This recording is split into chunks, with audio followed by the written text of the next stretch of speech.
Hermanos,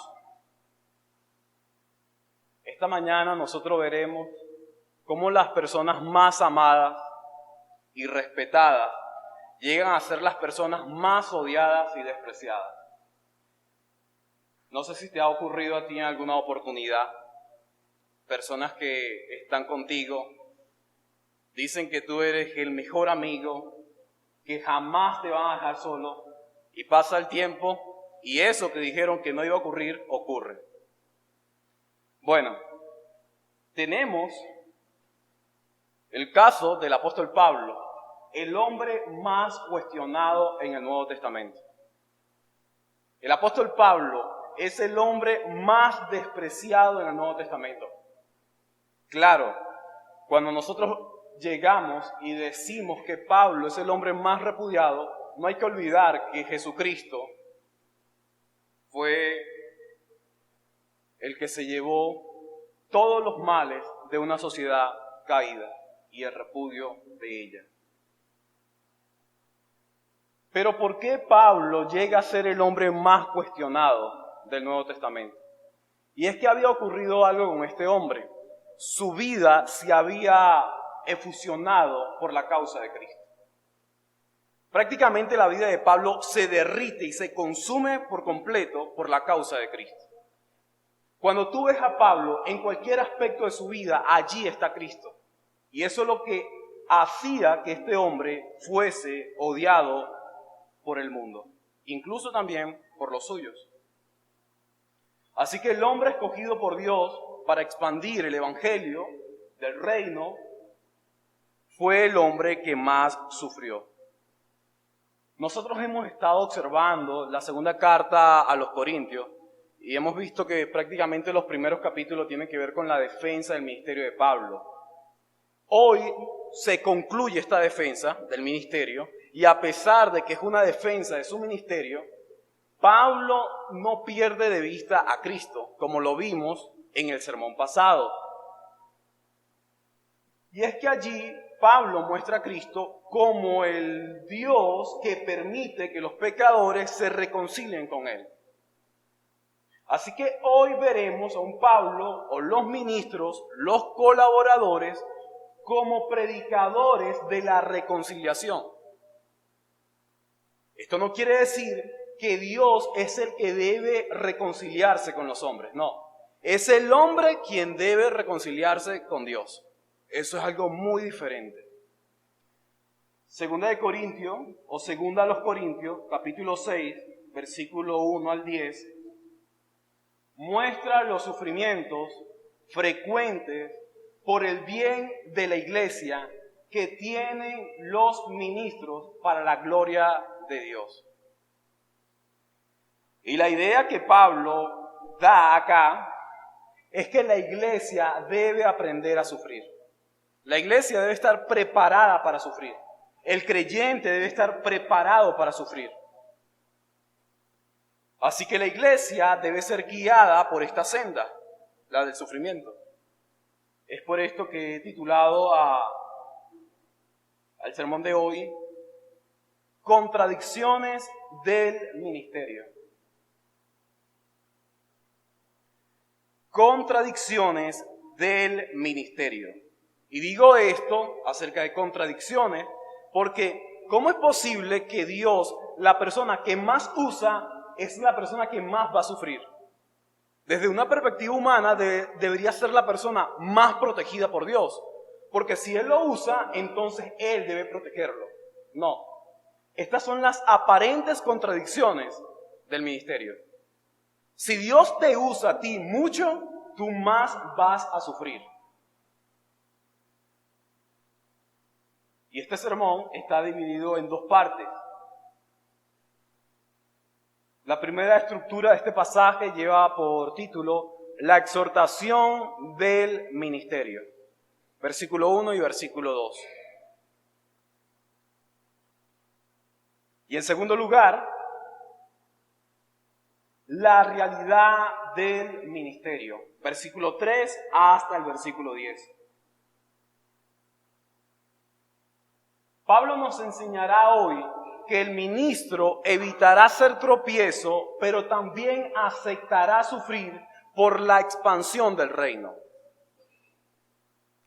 Todo ministro, todo pastor, todo hombre que ha sido llamado por Dios para la predicación, él evitará ser tropiezo a los pecadores, pero él también aceptará sufrir por los pecadores.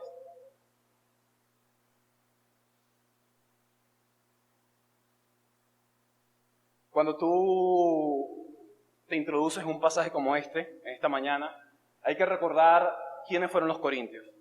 Mira, el apóstol Pablo llega solo a Corinto, a esta región, y allí él va a una sinagoga, y en la sinagoga comienza a predicar la palabra de Dios.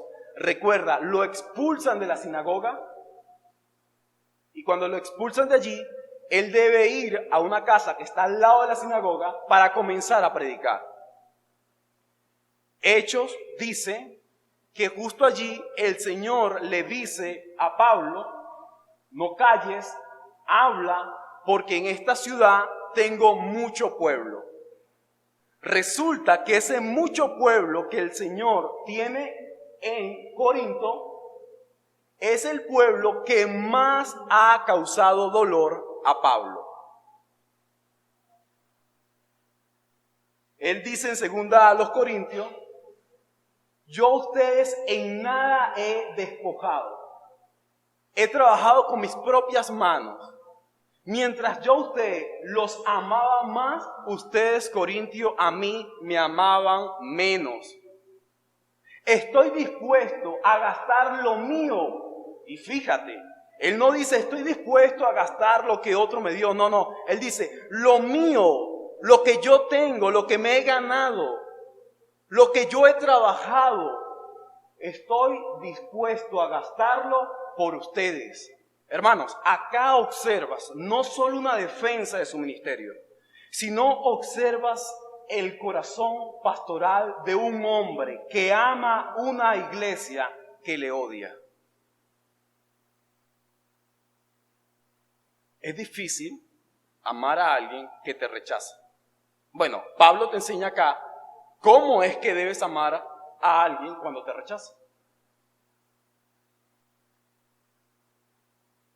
Según a los Corintios, los primeros capítulos, nosotros vemos acá que Pablo está alegre. Pablo está feliz porque uno de los suyos le ha dado buenas noticias de esta iglesia. Y en medio de esa felicidad, Pablo sigue teniendo un tono fuerte. Así que no toda la carta es acerca de una consolación que los corintios han dado a Pablo, sino que hay un tono fuerte dentro de la defensa del ministerio. Y es lo que vamos a ver hoy acá. Quiero pasar a la primera parte de este sermón, y es la exhortación del ministerio. Versículo 1 y versículo 2. Leemos la palabra, dice: y como colaboradores con él, también os exhortamos a no recibir la gracia de Dios en vano.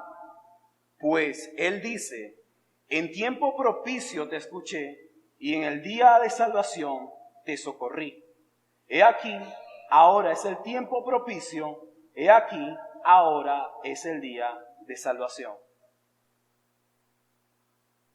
Los ministros de la reconciliación tenían un mensaje: reconciliados con Dios. Esto te conecta con el pasaje anterior. Y como colaboradores con él, nosotros exhortamos a los corintios a que se reconcilien con Dios. ¿Por qué reconciliarse? Para que no tomes la gracia de Dios en vano. Hermanos, los corintios estaban tomando la gracia de Dios en vano. Los corintios estaban alejándose de la verdad. Pablo teme por lo que está ocurriendo en Corintio. Pablo es un hombre fuerte. Pablo es un hombre, hermanos, muy duro. Un hombre sobrio. Pero lo que está ocurriendo en Corinto, a Pablo lo está estremeciendo. A Pablo lo está sacudiendo. Pablo teme por la salud espiritual de los corintios. Hermanos, Pablo no solo defiende su ministerio, sino que en plena defensa, Pablo ve a los corintios y dice: oh corintios, ¿por qué se conducen de esa manera? No es la primera vez que Pablo defiende el ministerio, ni es la primera vez que Pablo tiene oposición. Pero esta es la defensa más detallada de Pablo en todas sus cartas y en el Nuevo Testamento. Pablo ama a esta gente de verdad. Pablo tiene una relación estrecha con esta gente. Cuando tú amas a alguien de verdad, cuando tú tienes una relación estrecha con alguien, tú das todo por él.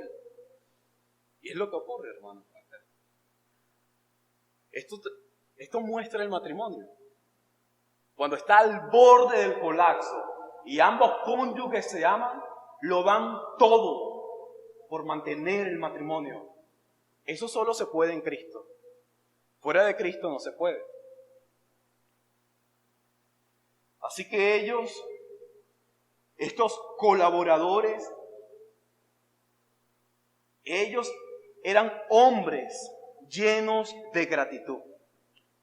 El mismo Pablo es el que dice que fue el Señor que lo escogió para este ministerio. Fue el Señor que lo capacitó para él ser un colaborador de él. Y date cuenta cómo Pablo dice: yo soy un colaborador. Pablo no está aquí diciendo yo soy el gran apóstol, el gran hombre de Dios. Pablo está diciendo yo soy un colaborador de Dios. Estoy aquí como un administrador de Dios. Y estoy aquí para hacer lo que Dios me ha dicho que haga. Hermanos, y esto era suficiente para él perseverar. El ser un colaborador de Dios era suficiente para ser sostenido.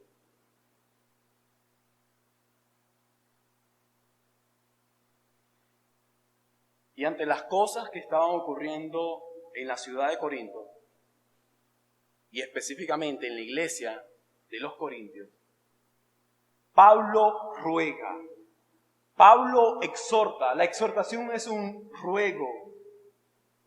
Pablo abre su corazón y Pablo les dice a la iglesia: no reciban la gracia de Dios en vano.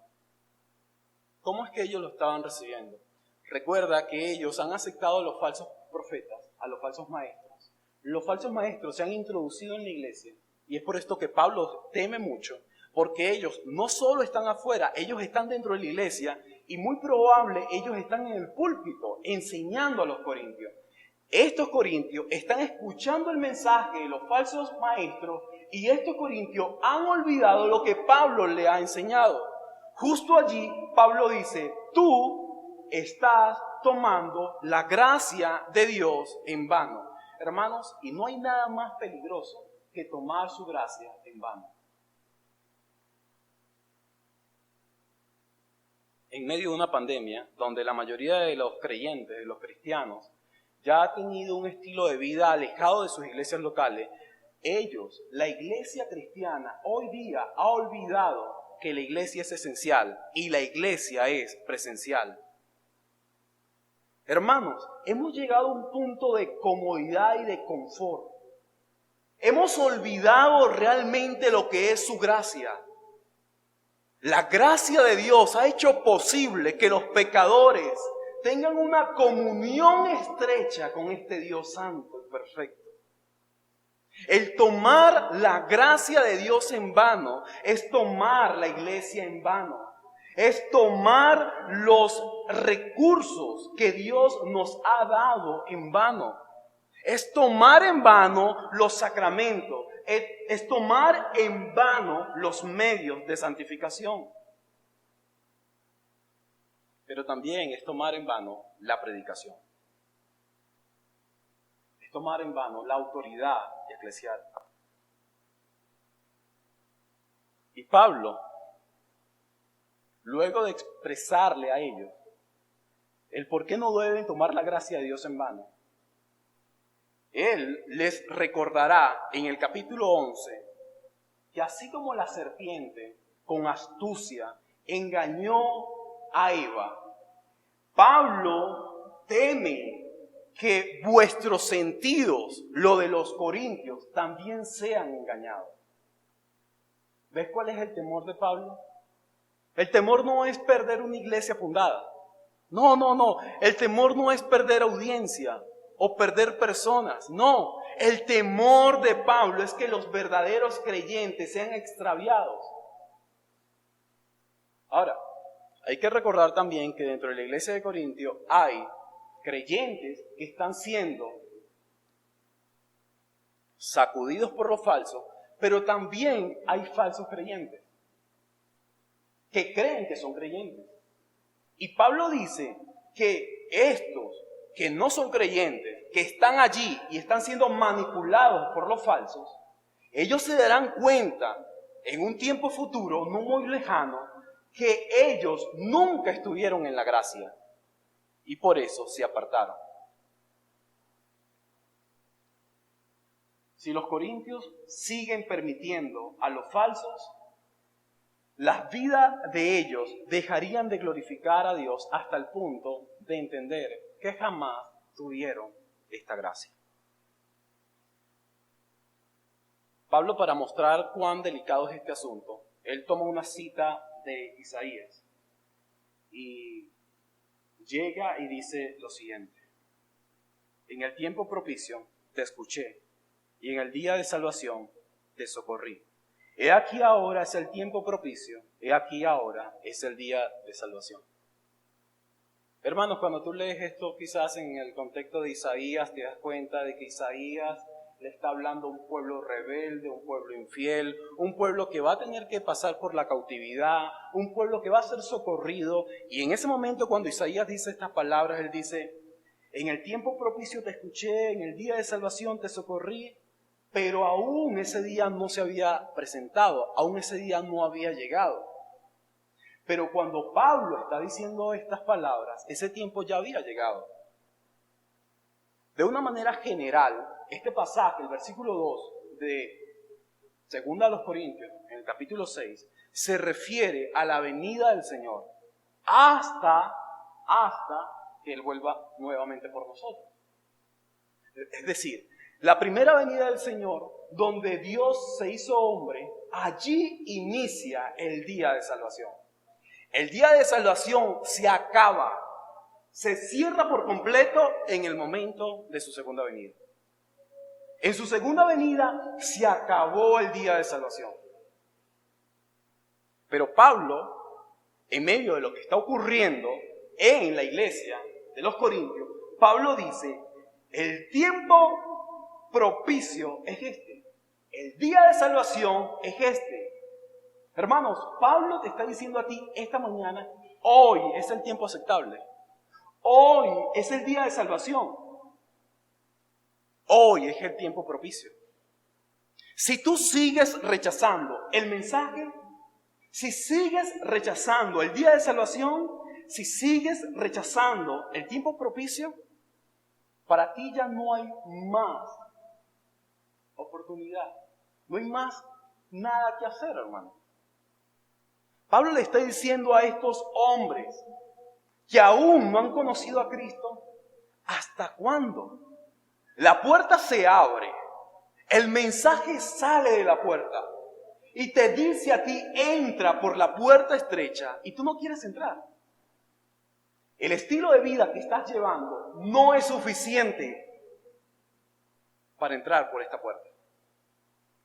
Hermanos, allí donde todos nosotros debemos entender y examinarnos. No olvides que es cierto que se trata acerca de una carta histórica que tiene vigencia hoy en el presente. Pregúntate, ¿el estilo de vida que estoy llevando como cristiano, como un profesante de fe, es suficiente?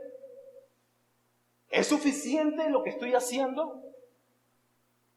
Y Pablo te dice, hoy, esta mañana, este mensaje es una nueva oportunidad para que aceptes la gracia.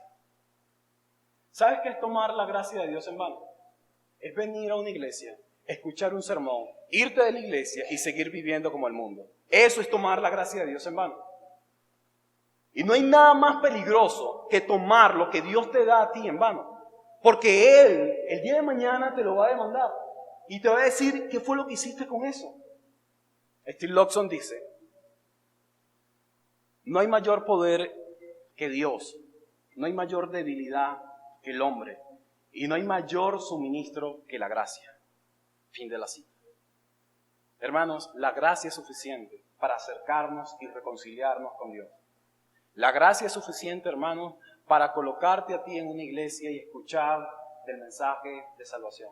La gracia es suficiente, hermanos, para atravesar la muerte y el sufrimiento.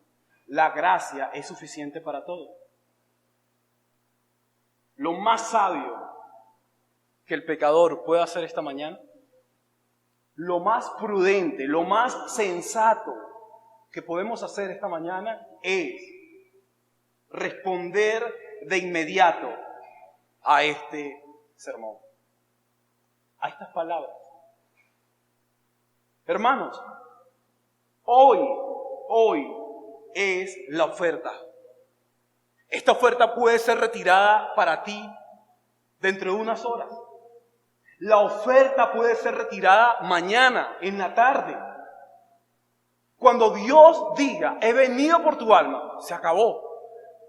El día de salvación se acabó, se cerró. Ya no hay oportunidad para ti. Es hoy. ¿Lo aceptas o lo dejas? ¿Lo recibes o lo rechazas? Tú decides cómo vas a seguir llevando tu vida. Pablo le está diciendo a los Corintios, es por medio de esta carta que ustedes deciden qué es lo que son. Si siguen a los falsos profetas o escuchan al verdadero profeta, que es Dios.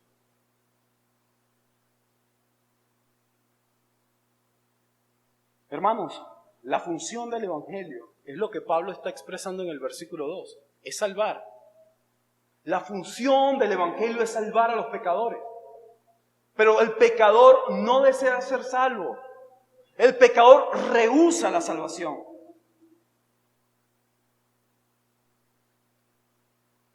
¿Y sabes por qué Pablo les ruega que no tomen la gracia de Dios en vano? Porque la vida sin Cristo es lo peor. Sin Cristo tu vida no tiene sentido.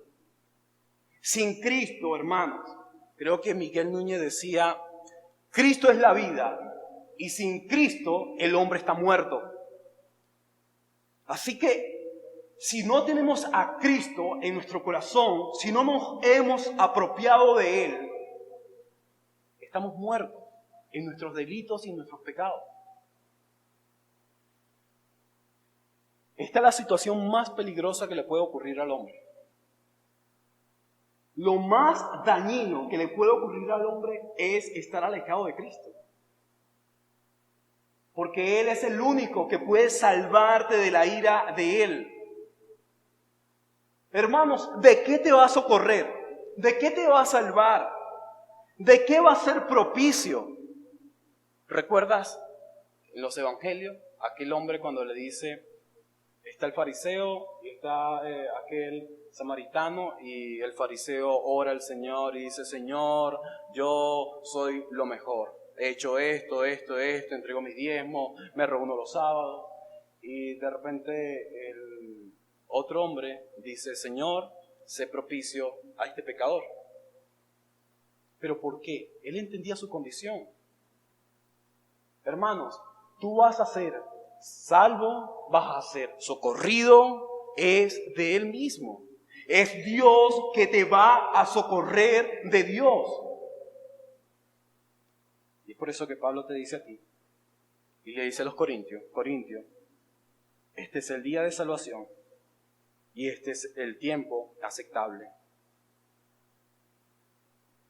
La vida pierde sentido si nosotros nos estamos alejando de Cristo. Luego de esta exhortación que Pablo da, de este deseo que Pablo tiene por los corintios y por cada uno de nosotros como parte del cuerpo de él, Pablo pasa a un segundo punto y tiene que ver con la realidad del ministerio. Es aquí donde vamos a leer desde el versículo 3 hasta el versículo 10. Dice el apóstol: no dando nosotros en nada motivo de tropiezo, para que el ministerio no sea desacreditado, sino que en todo nos recomendamos a nosotros mismos como ministros de Dios, en mucha perseverancia, en aflicciones, en privaciones, en angustias, en azotes, en cárceles, en tumultos, en trabajos, en desvelos, en ayunos, en pureza, en conocimiento, en paciencia, en bondad, en el Espíritu Santo, en amor sincero, en palabra de verdad, en el poder de Dios, por armas de justicia para la derecha y para la izquierda, en honra y en deshonra, en mala fama y en buena fama, como impostores, pero veraces, como desconocidos, pero bien conocidos, como moribundos y aquí vivos, como castigados, pero no condenados a muerte, como entristecidos, mas siempre gozosos, como pobres, pero enriqueciendo a muchos, como no teniendo nada, aunque poseyéndolo todo. Pablo nos enseña la realidad del ministerio.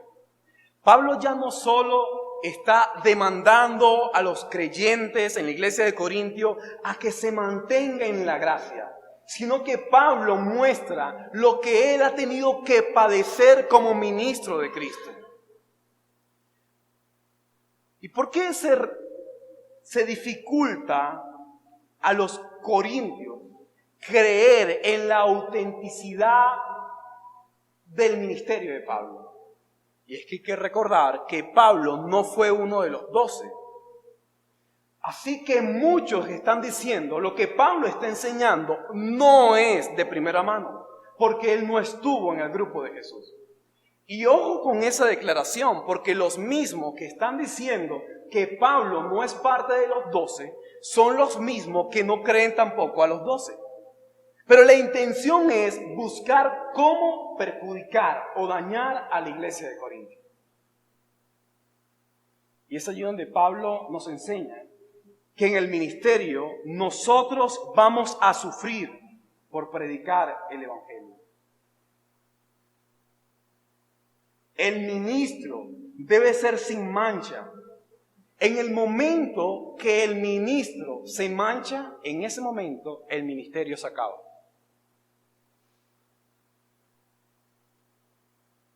Cuando el ministro deja de ser íntegro, ya en ese momento está descalificado en el ministerio. Y Pablo en el versículo 3 dice: no dando nosotros en nada motivo de tropiezo. Ni Timoteo, ni Tito, ni yo, ninguno de nosotros le hemos dado motivo a ustedes para que crean lo que los falsos están diciendo de nosotros.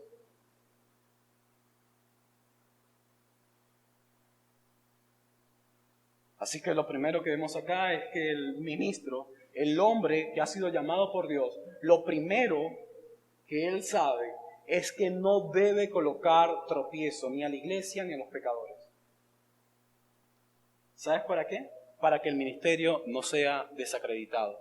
En el momento que el ministerio es desacreditado, en ese momento todo se vuelve insignificante. Yo no sé si ustedes han escuchado a algunas personas cuando estás evangelizando o hablándole acerca de Cristo, Tú le hablas acerca de la necesidad que tienen del evangelio y lo primero que te dicen es, bueno, yo conozco a un vecino que es cristiano y esa persona no parece cristiano porque hace esto, esto y aquello. Pablo te dice a ti, nadie va a decir que nosotros hicimos esto o aquello. De hecho, cuando llegamos a Corinto, cuando nosotros no teníamos nada, yo me puse a trabajar y hacía tiendas.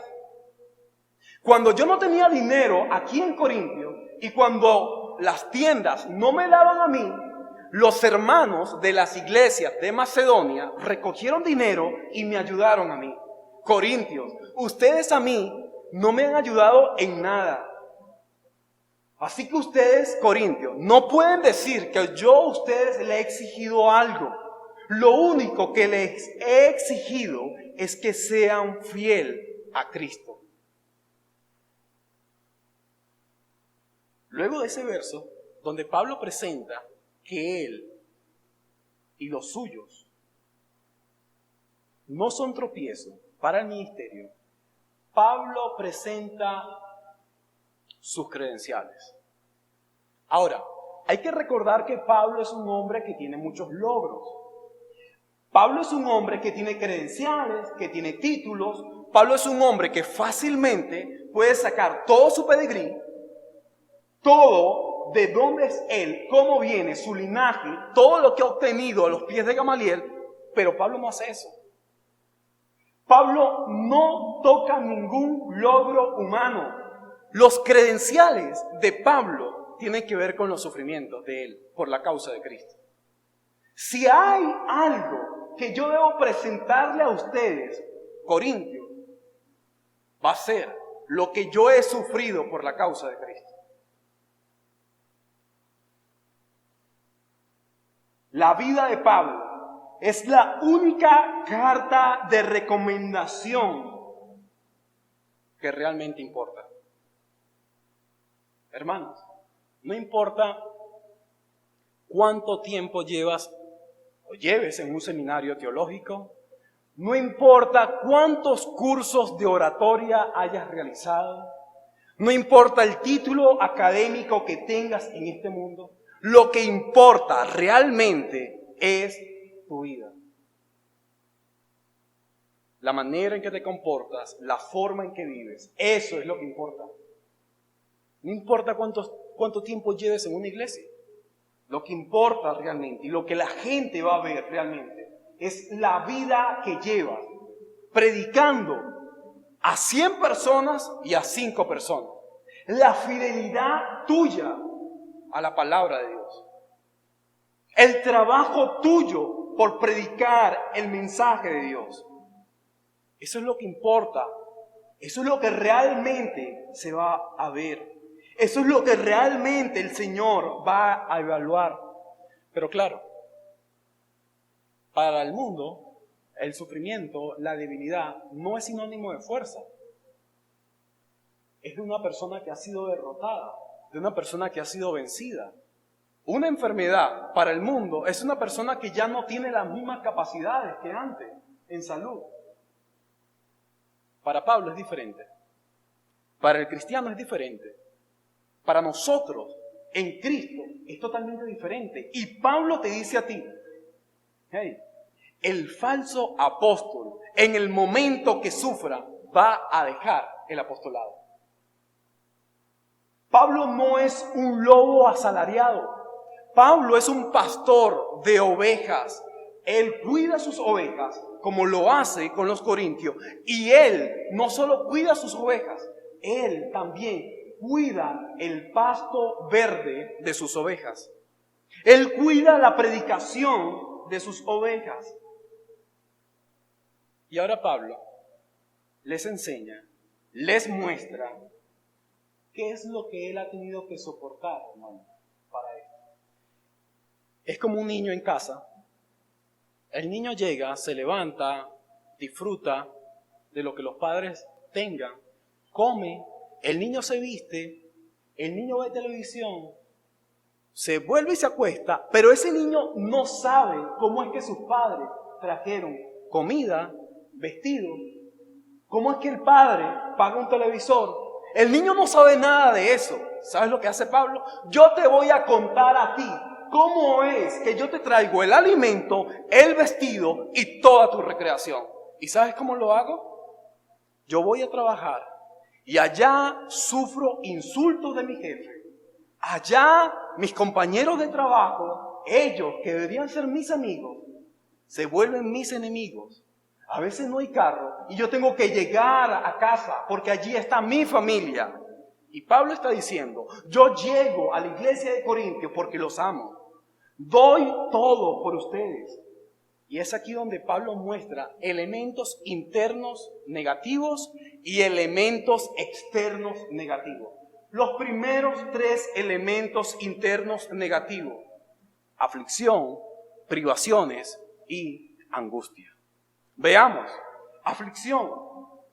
¿Quién sabe cuando tú estás afligido? Al menos que los des a demostrar. Si lloras, cualquier persona va a saber que algo te sucede. Pero no todos reaccionamos de esa forma. Y Pablo es un hombre que él, cuando es afligido, muestra externamente que está gozoso. ¿Cómo te vas a enterar que está afligido? La realidad es que él mismo dice, el Señor me ha colocado un aguijón en la carne. La aflicción de Pablo no solamente, hermanos, es una aflicción espiritual, sino también emocional y física. Hay personas que se afligen, pero aquellos que se afligen y no dan a revelar su aflicción son los que más sufren. Pregúntale a tu papá o a tu mamá, a tu abuela, a tu tío, a la persona que te mantiene. Pregúntale cómo se siente cuando no tiene nada que llevar a casa. Mal. Pero pregúntale por qué él no lo demuestra. Pregúntale por qué no llora delante de ti. Porque no quieres que te aflijas. Eso es lo que sucede con Pablo. Pablo es un hombre que no desea que la iglesia de Corintio sea afligida y él desea colocarse en primera fila para sufrir todos los ataques antes que la iglesia. ¿No es este un hombre que ama a la iglesia? ¿No es este un hombre con un corazón pastoral? Claro que sí, hermanos. Si deseas leer más acerca de la vida de Pablo, acerca de los sufrimientos de Pablo, lee el libro de Hechos. Quizás en alguna oportunidad se nos dé a nosotros acá en la iglesia para estudiar toda la vida de Pablo en el libro de Hechos. Si es así, veremos cómo este hombre sufre. En segundo lugar, el sufrimiento interno de Pablo tiene que ver con las privaciones. Y esto habla acerca de las necesidades.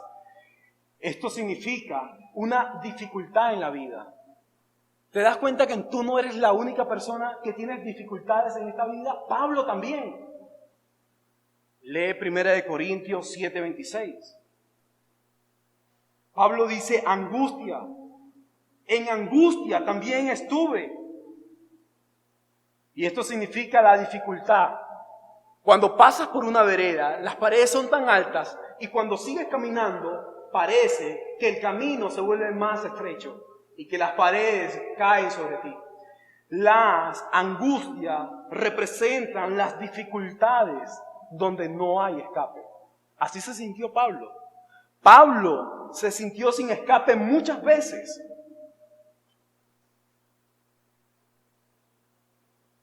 Ahora vemos elementos externos negativos en la vida del apóstol Pablo. En azotes. ¿Recuerdas que Pablo dice, he sido azotado 40 veces menos uno? Este Pablo, este hombre, cada vez que entraba en una ciudad, este hombre salía con problemas. Y no me refiero a problemas mentales, me refiero que Pablo cada vez que entraba en una ciudad encontraba enemigos.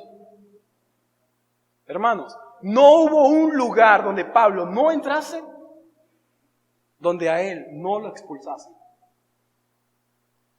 Hermanos, por la causa de Cristo se reciben golpes. Golpes físicos, pero también golpes por medio de las palabras. Y no hay cosa más triste y más dura que muchas veces la iglesia, la membresía de una iglesia, ignora que sus ministros son golpeados con las malas acciones que tienen en la iglesia. Quizás tú digas, bueno, pero es que soy yo el que estoy haciendo esto. Sí, pero tus acciones golpean al ministro, al ministerio. En cárceles, Pablo fue privado de libertad. Y en las cárceles, nosotros vemos que Pablo escribía también cartas a las iglesias. Date cuenta en Filipenses, lee esa carta. Filipenses fue escrita en la cárcel y Pablo allí les dice en la cárcel, todo lo puedo en Cristo que me fortalece. Un hombre preso, un hombre que no tiene libertad, un hombre que está escribiendo a una iglesia, le dice, todo lo podemos en Cristo que nos fortalece. Si estoy preso, si estoy en la cárcel por la causa de Cristo, es bien. Pero es allí donde él también dice, regocijaos en el Señor. Una y otra vez digo, regocijaos en el Señor. Hermanos, la circunstancia no puede quitarte el gozo. El gozo te lo quita a ti mismo tu corazón cuando se aísla de Dios. En tumultos, disturbios civiles. ¿Recuerdas Éfeso? O cuando inicia el primer viaje, Pablo, cuando inicia su primer viaje, dice que hubo tumultos por la predicación de Pablo. Un grupo de personas airadas en contra del apóstol. Este no era el hombre que estaba con nosotros en la sinagoga y perseguía a los cristianos. Este no era el hombre que mataba a los cristianos. Y ahora este hombre, que era amigo de toda la cúpula religiosa de Israel, ahora este hombre es el enemigo de ellos. En tumultos, Hechos 19:29. En trabajos, esto se refiere a quedar exhaustos. Hermanos, no solo en el trabajo de la predicación. Recuerda que Pablo trabajaba no solo en la predicación, sino también trabajaba haciendo tiendas. Hermanos, este era un hombre que no es como tú. Tú de lunes a viernes te vas a una empresa, trabajas y ya. ¿Cuándo fue la última vez que evangelizaste a alguien? ¿Cuándo fue la última vez que elaboraste un sermón para llevárselo a alguien? Te olvidaste, ¿cierto? Bueno, Pablo no podía olvidarse. Pablo tenía que atender sus tiendas, hacer sus tiendas, coser sus tiendas. Y Pablo también tenía que predicar el mensaje de Dios. De lunes a viernes, Pablo estaba con Priscila y Aquila realizando las tiendas. El sábado iba a la sinagoga y predicaba. Ahora, ¿en qué momento Pablo elaboraba su sermón? Porque tenía que elaborar el sermón de lunes a viernes, incluido el domingo. ¿Cómo Pablo hacía todo esto cuando era perseguido en Corinto? Hermanos, nosotros debemos entender que estamos cómodos, no somos perseguidos. Quizás tengamos cosas que hacer, quizás no estamos dedicados al ministerio el 100%, porque tenemos que trabajar, porque quizás la iglesia no puede sostener a los pastores, porque hay que buscar otros medios, pero entiende que estos hombres están sufriendo más que tú. Primera de Corintios 4:12. En desvelo. Un hombre que trabaja tanto en lo externo como en lo interno, dice el pasaje que está en desvelo. ¿Qué significa esto? Poco descanso. Un hombre estranochado. Un hombre con ojeras. Un hombre que no puede dormir 8 horas. Lee 2 de Corintios 11:27. ¿En qué tiempo Pablo oraba? ¿Cuándo Pablo sacaba un poco de su tiempo para orar? ¿Cuándo lo hacía? Hermanos, Pablo tenía que llegar y seguir reduciendo su tiempo de descanso. ¿Para qué? Para orar por la iglesia. En ayunos. Hermano, esto no es un ayuno como el que tú y yo estamos acostumbrados, ¿ok? bueno, me voy a dedicar un tiempo a la oración. No. Esto no significa esto porque en el contexto Pablo no está diciendo de que él está orando, está teniendo un tiempo para el Señor. No. Esto significa que Pablo ayuna forzadamente. Es decir, que no tiene alimento muchas veces y por eso él no puede comer. Eso significa en ayunos.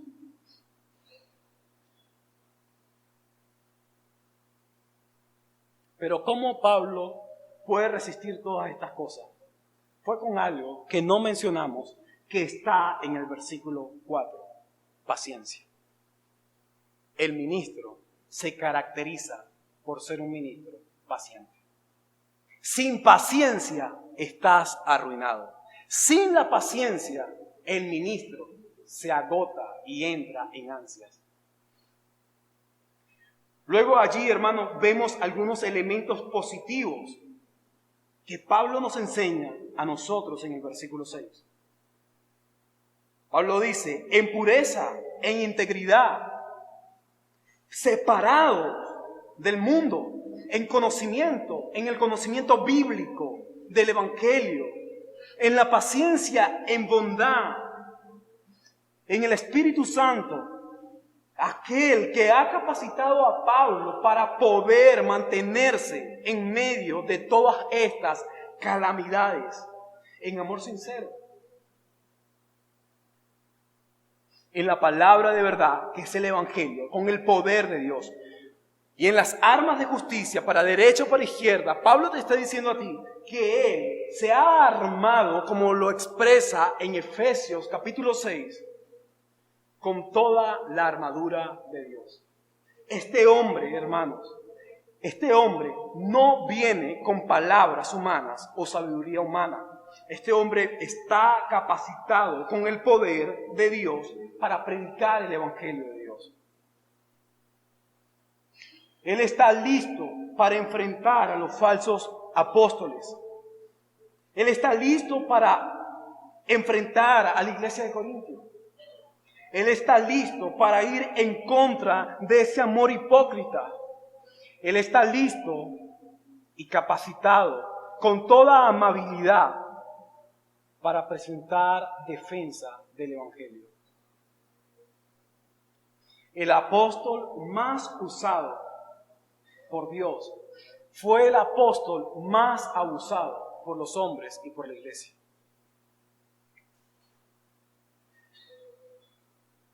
Y es allí donde vemos que lo que Pablo está diciendo, lo que yo he predicado, yo también lo he vivido. Y aquí entramos en la aparente contradicción del ministerio. Digo que es aparente porque no es real.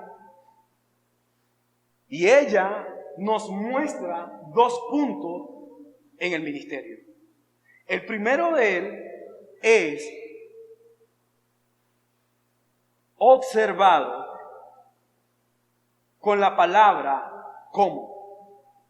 Y el segundo punto lo vemos con la palabra pero. Cuando tú leas en este pasaje, en el versículo 8, la palabra cómo, él está relacionado con lo terrenal, con lo humano, con lo temporal. Cuando tú leas la palabra pero, está relacionado con lo eterno, con el cielo, con lo duradero y con lo real. Leemos como impostores, así lo veían a Pablo y a los ministros. Pero veraces. El mundo nos ve como impostores desconocidos, pero la realidad es que los verdaderos creyentes, la iglesia, nos ve como veraces. Dios nos ve como veraces. El mundo nos ve a nosotros como moribundos o desconocidos, pero la realidad es que nuestro Dios nos ve como vivos. Hermanos, El mundo cree que la iglesia está acabada. ¿Qué no está haciendo el mundo hoy día por acabar la iglesia? ¿Cuáles no son los trabajos que Satanás ha estado haciendo en este mundo para eliminar la iglesia? Suficiente, hermano. Mucho. Pero la realidad es que la iglesia se va a mantener porque está viva. Cuando la iglesia es metida en presión, cuando la iglesia es colocada en el agua, la realidad es que ella respira porque nuestro Dios está en los cielos. Pablo dice, como castigados, sufrimos por la causa de Cristo. El mundo cree que nos castiga con sus leyes, pero la realidad es que no estamos condenados. Somos libres en Cristo. Como entristecidos por lo que está ocurriendo en Corinto. Pero la realidad es que estamos gozosos porque esto purifica la iglesia. Como pobres por toda la escasez que ha venido, pero enriqueciendo a muchos por medio de la predicación.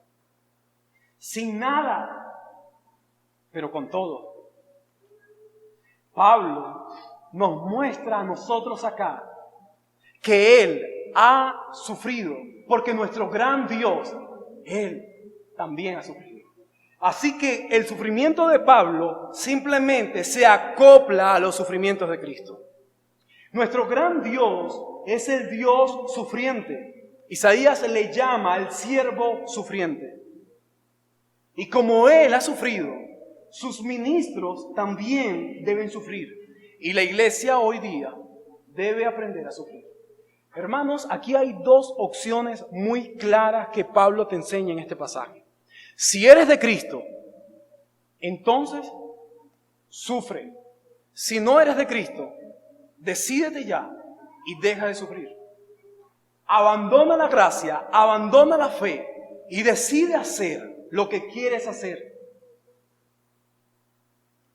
Porque en medio de la aflicción es donde realmente se ve quiénes somos cada uno de nosotros. Los creyentes no huyamos de sufrir por la causa de Cristo. Ama el sufrimiento y entiende que debes padecer porque Él padeció. Esta enseñanza nos deja 3 implicaciones que quisiera compartirlas con ustedes. La primera de ellas es que aprendemos que el sufrimiento en el ministerio nos aferra a Cristo. Los ministros de Cristo se aferran a Cristo cuando sufren. Ellos no abandonan su iglesia. Ellos no abandonan el ministerio. Ellos no abandonan el llamado. En segundo lugar, aprendemos que la vida sin la gracia divina te hace miserable. Sin la gracia de Dios, tu vida es una vida miserable. Si esta mañana te has alejado suficiente de Cristo, de la iglesia y de su gracia, tienes que entender lo que Pablo dice en el versículo 1. Tú eres un hombre miserable. A pesar de que lo tengas todo y que lo hayas ganado todo, la realidad es que sin su gracia, tu vida no tiene sentido. Y por último, aprendemos que los más bendecidos pueden llegar a ser los más sufridos. Los más bendecidos por Dios pueden llegar a ser los más sufridos por la causa de Cristo. Hermanos y amigos, concluimos que lo que nos sostiene en la aflicción es nuestra posición en Cristo. Si quieres perseverar en medio del sufrimiento, entonces debes aferrarte a Cristo.